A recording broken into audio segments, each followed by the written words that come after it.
సూర్యుడు తెరచాటు సూర్యుడు బరిలోకి దూకాడురా.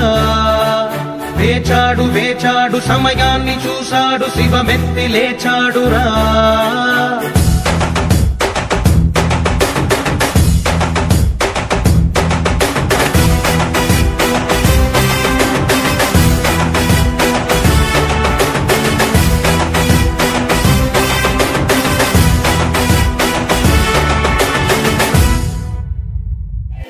రామచంద్రమూర్తికి. మరి గ్రామంలో మీ అందరితో పాటు ఈ సందర్భంలో కలవడం చాలా సంతోషం. ఇప్పుడు మీకు ఎలాగుందో కానీ నాకైతే ఎలా ఉందంటే ఒక ఇంట్లోని హాల్లోని కుటుంబం అంతా కలిసి కూర్చున్నట్టుగా ఉంది నాకైతే. మీరు బాగా గుర్తుపెట్టుకోండి, భక్తుడు అంటే సంస్కారవంతుడు అని అర్థం. నిజంగా మన రామ భక్తులం అయితే సంస్కారమే మనలో ఉంటే సర్దుకుపోయే తనం కావాలి. ఈ సమయం మళ్ళీ రేపు రమ్మంటే వస్తుందా? మళ్ళీ రేపు నేను రమ్మంటే వస్తానా? పోనీ నేను కష్టపడి వచ్చినా మీరు వస్తారా? ఈ రోజు మన గ్రామం మీద రాముడు దృష్టి పెట్టించాడు. ఇదంతా కూడా రాముడి యొక్క దయా కరుణ అనమాట.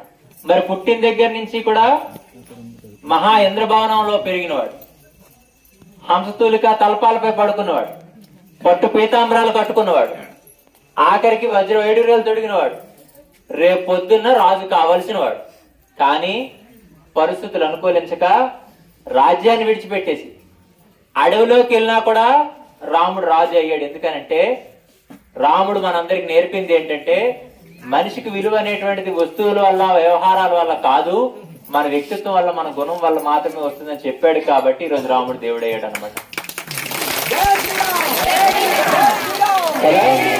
మరి అప్పుడు చెట్టుగా మనిషికి అభ్యాసం గొప్పది, తెలుసుకోవడం మనిషి నేర్చుకోవడం. మరి చాలా మంది గ్రామాలంట అంటుంటారు, సంకలో నల్లటి పుస్తకాలు వేసుకొని నెత్తి మీద కొంగులు వేసుకొని బొట్టు గాజు పూసలు తీసేసి భర్త పోయిన డాన్స్ అంటారే అలా వస్తారు. వాళ్ళు వచ్చి పాటలు పాడేసి అమ్మా మా దేవుడు గొప్పోడు, మా దేవుడు అంతోడు, మా దేవుడేమో మీ అందరి కోసం పాపులు రక్షించడానికి రక్తాలు కాతీసాడు, సిలువుని ఎక్కాడు, వాళ్ళు అలాగయ్యాడు ఎలాగయ్యాడు అని బాగా గుర్తుపెట్టుకోండి. వాళ్ళ మతం మీద వాళ్ళ పరిపూర్ణమైన నమ్మకం ఉంది, పరిపూర్ణమైన విశ్వాసం ఉంది. వాళ్ళ మత గురువులు చెప్పింది చెయ్యాలి, అది కాకపోతే ఇంకో మాట కూడా వాళ్ళు దాటేయరు. కానీ మనం అలా చేస్తామా? ముందు సమయం కేటాయించడం కష్టం. కార్తీక మాసాల్లో అయితే ఊరుకు శివాలయాలు విష్ణువాలయాలు గుమ్మేస్తారు మొత్తం. అక్కడ దొరికితే విగ్రహాలు కూడా పట్టుకొచ్చేస్తారు బయట. ఏమా తర్వాత మళ్ళీ వెళ్తారా గుడిలో కంటే వచ్చే అప్పుడు పని ఉంటది మరి కదా. వాళ్ళ ఇంట్లో విందులు పెడతారు, పిలిస్తే పీకలమై సిగ్గు లజ్జ లేని వాళ్ళు తినేస్తారు. ఆ లేనాడైనా కూడా మన గ్రామం పండుగలు అయితే మన ప్రసాదం ఇస్తే తింటారా? ఏమండి అది సిగ్గు లజ్జ లేని వాళ్ళు ఎవరు? మరి తిరిగి అది మర్చిపోయి మన వాళ్ళు తిడతారు. మీరు ప్రతి చర్చ గమనించండి, ఎక్కడా తప్పిపోరు మాట. మీరు బాగా గమనిస్తే మన సరదాగా ఒక అట్టుబండి ఇచ్చినా ఏటు అడుగుతాడు? ఏటు ప్రసాదం ఏటని అడుగుతాడు? అడుగుతాడు? తింటాడేటి? మనం ఇవ్వడమే లేటు. స్వీట్ ఇవ్వండి మీరు, ఇటు దేవుడికి పెట్టారని అడుగుతారు. అదే మనం కానీ ఇవ్వని రెండు చేతులు చాపేరు. కానీ మీరు బాగా గమనిస్తే ఒక రకంగా మనం గ్రహించాలి, ఒక రకంగా సిగ్గుపడాలి. నీ చేతితో ఏది ఇచ్చినా ప్రసాదం అయిపోతుందంటే నీ మతానికి ఎంతో పవిత్రత ఉంది కదా. కానీ నువ్వే తెలుసుకోలేక నీ ధర్మానికి ఎంత వైభవం ఉందని మర్చిపోయి ఆఖరికి పక్క మతాలన్నీ కూడా ఎటువంటి తెలుసా, మనుషులు సోమరపోతులు చేస్తాయి. ఎన్ని పాపాలు చేసినా పర్వాలేదు, ఆదివారం వచ్చి పాస్టర్ గారు చెవులో చెప్పిస్తే పోతాయని వాళ్ళంటారు. కానీ నువ్వు పాపం చేసావంటే నువ్వు కష్టాలు పాలు అయిపోతావు అని చెప్పి ఒళ్ళు దగ్గర పెట్టుకొని పద్ధతిగా బ్రతకని చెప్పింది హిందూ ధర్మం. మరి ఏది గొప్పది? ఏమండి కదా, నిజమా? మరి చాలా మంది మతాలు మారిపోతున్నారంటే ఇప్పుడు వాళ్ళందరూ ఎవరు? సోమరిపోతులు. హిందువులందరూ కూడా కష్టజీవులు, సంస్కారవంతులు, నిజమైన మనుషులు అనమాట. ఈ రోజు అటువంటి వాళ్ళు మనం అన్నమాట కదా. కొట్టస్క చెప్పట్లేదు వీళ్ళకి. అందువల్ల చప్పట్లే పట్టమన్నా. జై శ్రీరామ్ అంటే మీ సంగతి నాకు తెలుసు. జై శ్రీరామ్ అంటే అలా వెనక్కి వెళ్ళిపోవడమే. మీరు వినాలా? కదిపితే కందిరేగల హిందువులు, ముడితే తేలితేగల హిందువులు. చక్కగా ఇంకా నూతనమైనటువంటి ఉత్సాహంతో, ఇంకా పద్ధతిగా, ఇంకా కష్టపడి, ఇంకా నీతిగా, ఇంకా చక్కగా హిందువులుగా మనం బ్రతకడానికి ఈ రోజు నుంచి కూడా చిన్నస్వామి దృష్టిలో మీరు అందరూ ఉంటారు. ఏమంటా? ఇంతమంది పేర్లు నాకు తెలియకపోవచ్చు, ముఖాలు తెలియకపోవచ్చు, కానీ ఇక్కడికి ఎవరెవరైతే వచ్చారో, ఇక్కడ ఎవరైతే చిన్నస్వామి మాటలు శ్రద్ధగిన్నారో వారందరికీ కూడా చిన్నస్వామి చేసిన సాధనలో 10% ఫలితం అందుగాక అని ఆశీర్వాదం. అందుకు చిన్నస్వామి కలవడానికి మీకు ఎప్పుడు కూడా ఇబ్బంది కాదు. చక్కగా చిన్నస్వామిని మీరు ఎప్పుడైనా పీఠంలో కలవచ్చు. మీకు అవసరమైతే దగ్గరలో ఉన్నవారి నెంబర్లు తీసుకోండి. మీరు ఎప్పుడు ఏ కష్టం నష్టమైనా కూడా చిన్నస్వామికి వచ్చి చెప్పండి తప్పితే పక్క మతాలకు వెళ్ళి మీరు ఆ మతాలు మార్చుకునే దుస్థితి మీకు వద్దు. మీకు కష్టం వస్తే పరిష్కరించే బాధ్యత నాది అని మీకు మాటిస్తాను. అర్థమవుతుందా? అందుకు చక్కగా ఏంటిది, రేపటి మన తరాలని పిల్లల్ని మనం రామభక్తులుగా తయారు చేయాల. ఎవరైనా పిల్లల మీద దృష్టి పెడుతున్నారా? ఏమనంటే తప్పు చేస్తే చెడమడి తిట్టి 2 వాయించడం తెలిసి తప్పితే వాళ్ళు ఏ రోజైనా పక్కన కూర్చోబెట్టుకొని మన దేశం ఇది, మన ధర్మం ఇది, మన దేవుడిది, మన రాముడిది అని చెప్పారా? ఆఖరికి ఏ రోజైనా గుడికి తీసుకెళ్లి దేవుడికి ఇలా దండం పెట్టాను సంస్కారంగా నేర్పారా జీవితాన్ని? వాళ్ళకి అడిగితే డబ్బులు ఇచ్చేసి ఫోన్లు కొనేసి బళ్ళు కొనేసి ఊరి మీద దేశ దిమ్మరా తిరిగి వాళ్ళతో జల్లకాయడం మనకు తెలిసింది. నిజమేనా? నిజమా కాదా? కష్టాలు కొనుక్కుంటుంది మనమే. అందుకు ఆ పరిస్థితులన్నీ మార్చడానికే రాముడు మనందరికీ కూడా చిన్నస్వామి రూపంలో మాటలు కూడా మీకు అందరికీ వినిపిస్తున్నాడు. అది గుర్తుపెట్టుకోండి. రాముడు చెప్పాలనుకున్న మాటలు చిన్నస్వామి చెప్తున్నాడు అనుకోండి. ఈ రోజు బాగా గమనించండి. ఆవులు ఉన్నాయి, గొర్రెలు ఉన్నాయి. మీరు మాంసం పెడితే తింటాయా? ఏమండి? ఆవులు గొర్రెలు మాంసం పెడితే తింటాయా? ఆవులు గొర్రెల్ని మీరు పరుపుల మీద పడుకోబెడితే పడుకుంటాయా? ఒక మంచి కారులో తిరుగుతాయా? మీరు ఎన్ని ప్రయత్నాలు చేస్తే జరుగుతుందా? ఎందుకు జరగదు? అవి చెయ్యాలనుకోవట్లేదు.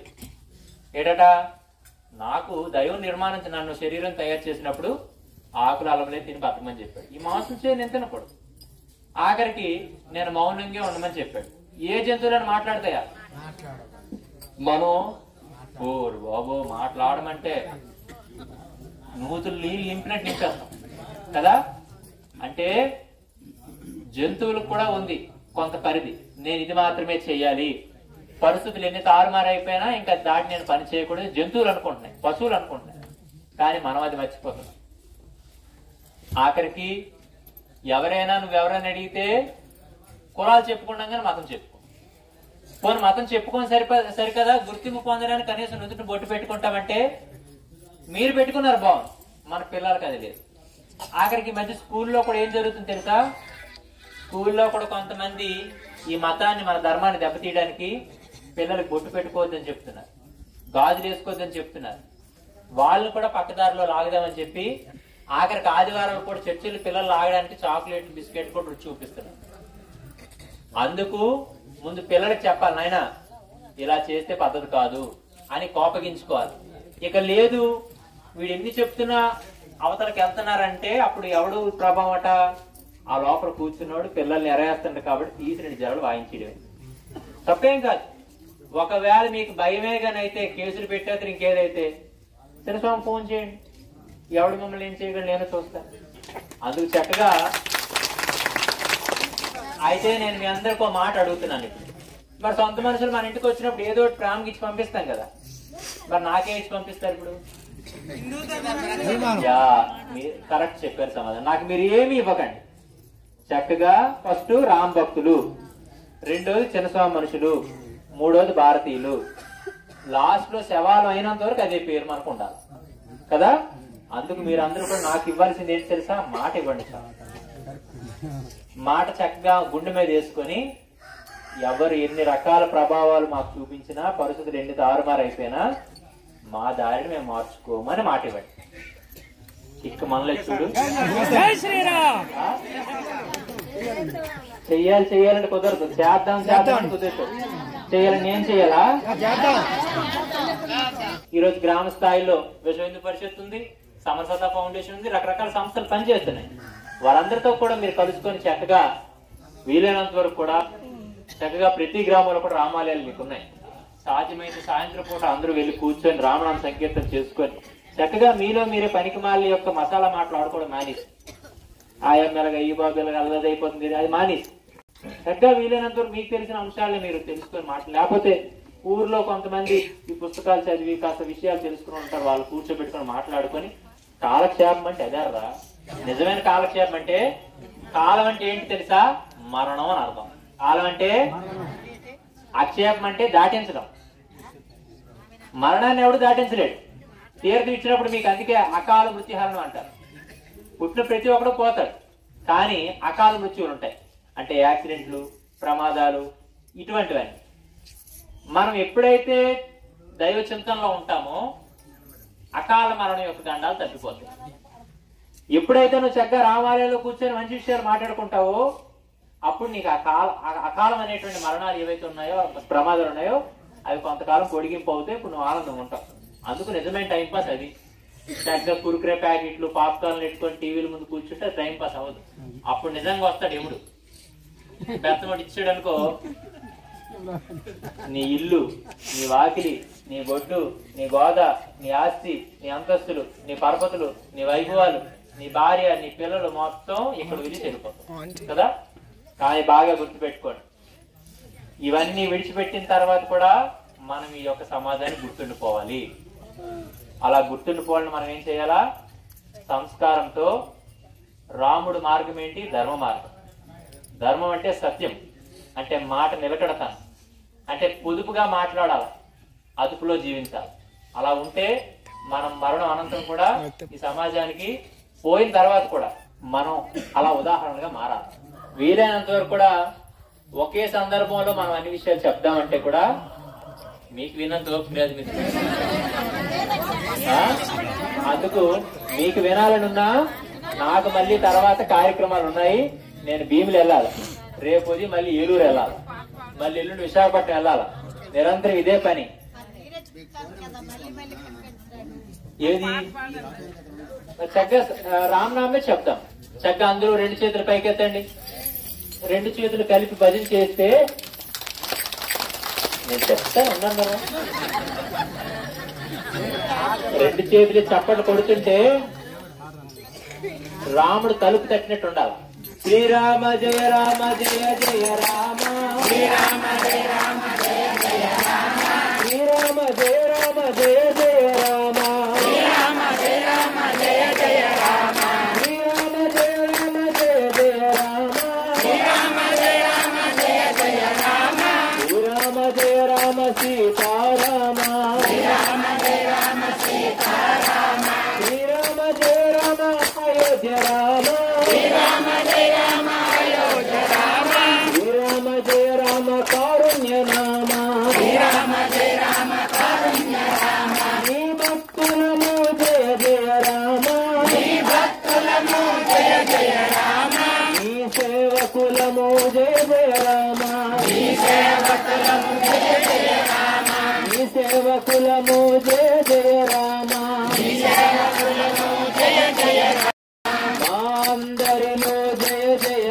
రామ, అందరిలో జయ జయ రామ, భక్తివి నీవే జయ జయ రామ, భక్తివి నీవే జయ జయ రామ, భక్తివి నీవే జయ జయ రామ, భక్తివి నీవే జయ జయ రామ, ప్రాణమున్నంత వరకు జయ జయ రామ, ప్రాణమున్నంత వరకు జయ జయ రామ, ప్రాణమున్నంత వరకు జయ జయ రామ, ప్రాణమున్నంత వరకు జయ జయ రామ, హిందువులము మేము జయ జయ రామ, హిందువులము మేము జయ జయ రామ, హిందువులము మేము జయ